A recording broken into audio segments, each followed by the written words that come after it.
Hello दोस्तों, नमस्कार। स्वागत है आप सभी का पृथ्वी का क्लासेस के ऑफिशियल यूट्यूब चैनल में। और देखिएगा, एमपीटेट सीटेट रीट के अलावा एमपीटेट एग्जाम का फुल कोर्स लेना चाहते हैं तो चैनल को सब्सक्राइब करके बेल बटन को ऑन करना है। टेलीग्राम चैनल पर सभी जानकारी आपको मिल जाएगी। टेलीग्राम चैनल का लिंक डिस्क्रिप्शन में है, ज़रूर ज्वाइन करिए। देखिएगा, डिस्कस करने वाले हैं आपका पृथ्वी का क्लासेस के ईवीएस स्पेशल बैच में।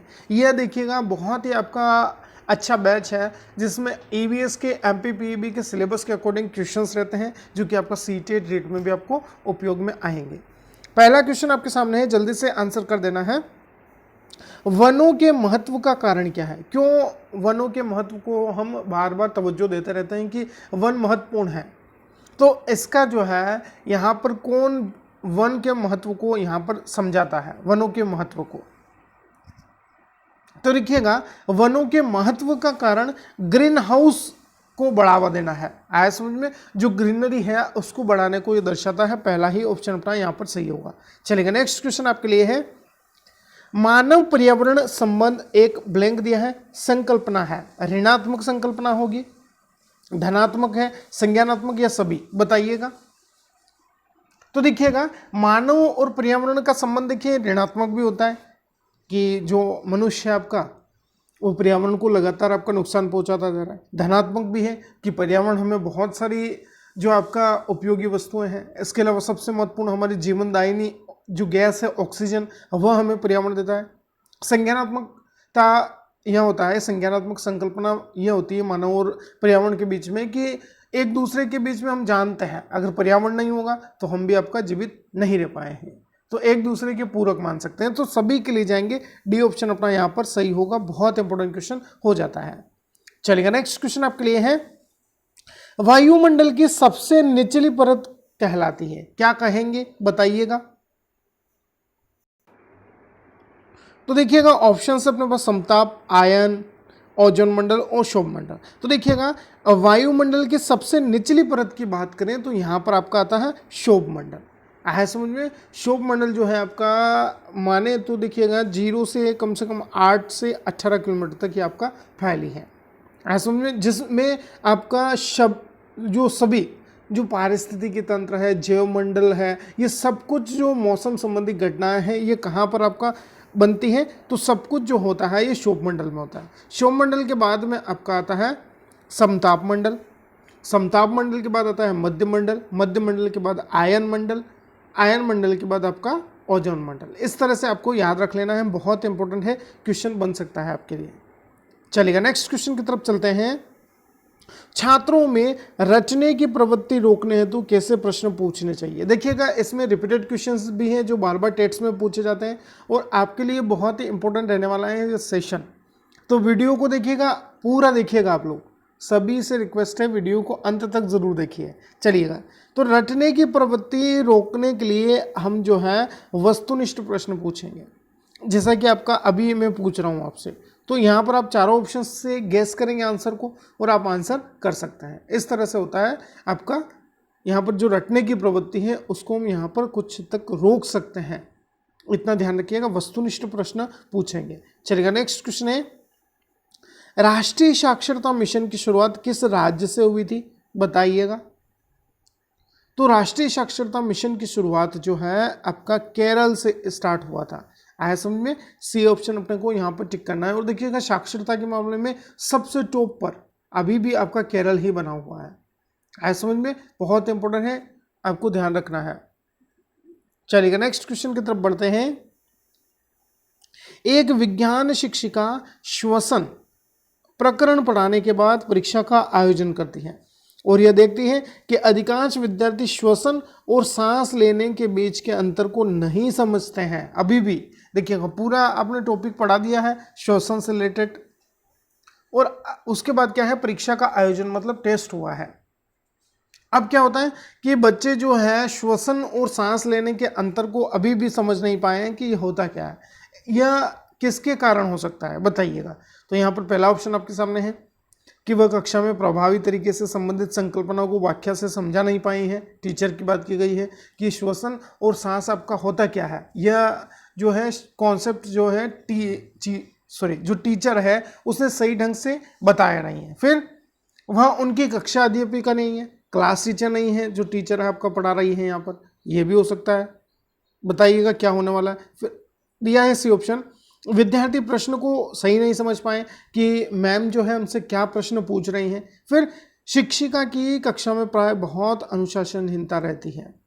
तो देखिएगा शिक्षिका की कक्षा में बच्चे मस्ती करते रहते हैं, तो ये कारण तो नहीं होंगे आपका, तीनों ही यहाँ से कट कर दीजिए। आपका देखिएगा सबसे महत्वपूर्ण होता है कि बच्चे का कॉन्सेप्ट क्लियर करवाना, और वही यहाँ पर नहीं हुआ है, तो बच्चे नहीं समझ पाएंगे कि श्वसन और सांस में आपका अंतर क्या है। ये समझिएगा, जो संकल्पना है, कॉन्सेप्ट है, वो बच्चे समझ नहीं पाए हैं। पहला ही ऑप्शन अपना यहाँ पर सही होने वाला है, 6 के लिए पहला ऑप्शन। चलिएगा नेक्स्ट क्वेश्चन है, सबसे ऊंचे पेड़ पर कौन घोंसला बनाता है? बताइएगा, इंपॉर्टेंट है क्वेश्चन। तो सबसे ऊंचे पेड़ पर, देखिए सबसे ऊंचा पेड़ है, ये ध्यान रखिएगा, तो यहाँ पर चील घोंसला बनाएगी। आया समझ में? बहुत इंपॉर्टेंट है, अपने को पहला ऑप्शन टिक करना है, पहले एग्जाम में ये क्वेश्चन आया है, ध्यान रखिएगा। चलिएगा नेक्स्ट क्वेश्चन की तरफ चलते हैं।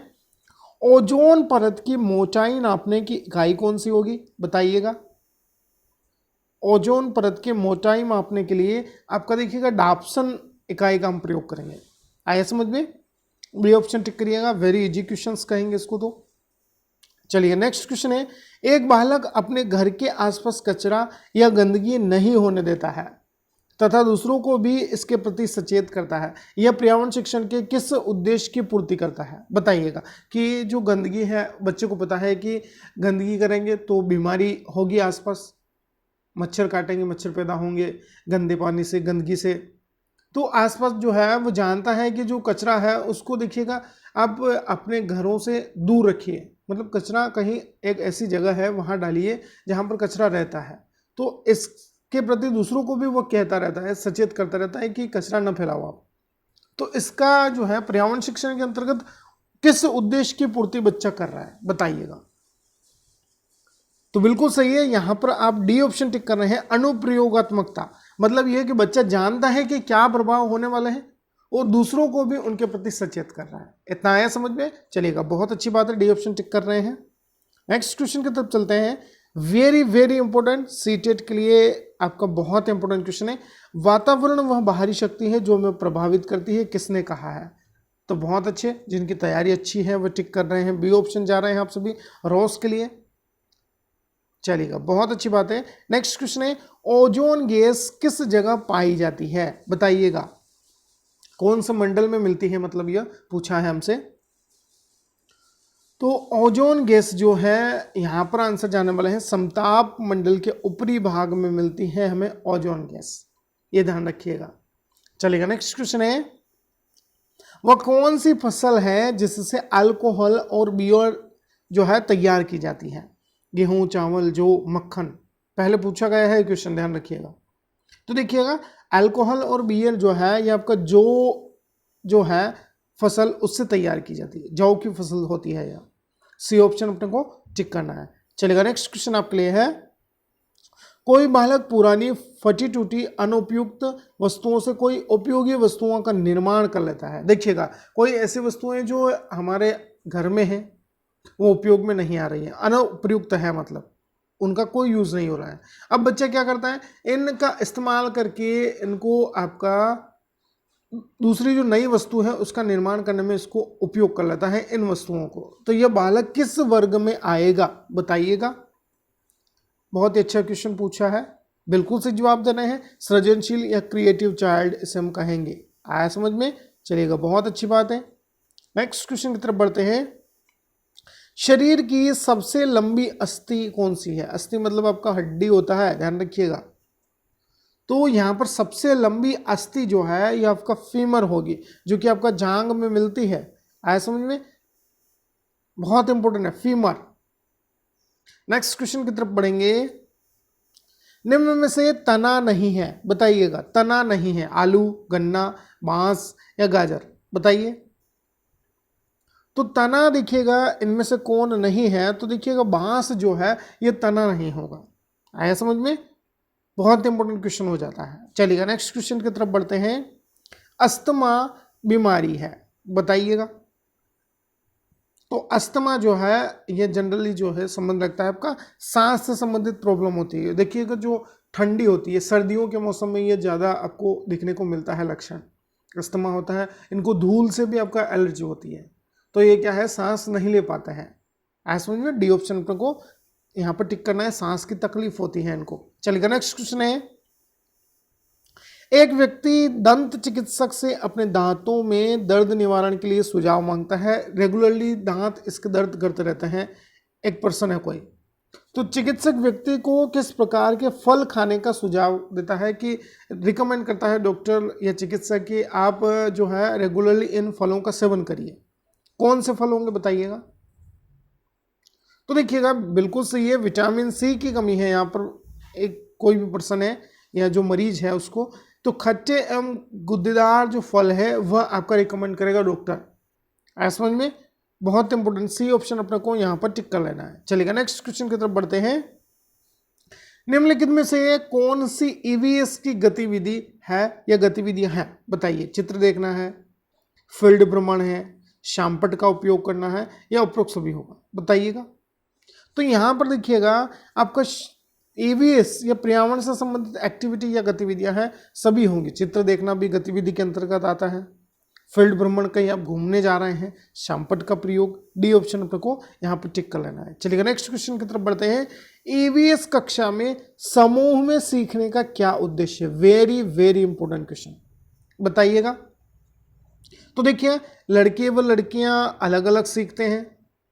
फिर कहा है कम और उच्च प्रदर्शन करने वाले छात्रों को अलग करना और उपचारात्मक शिक्षण देना।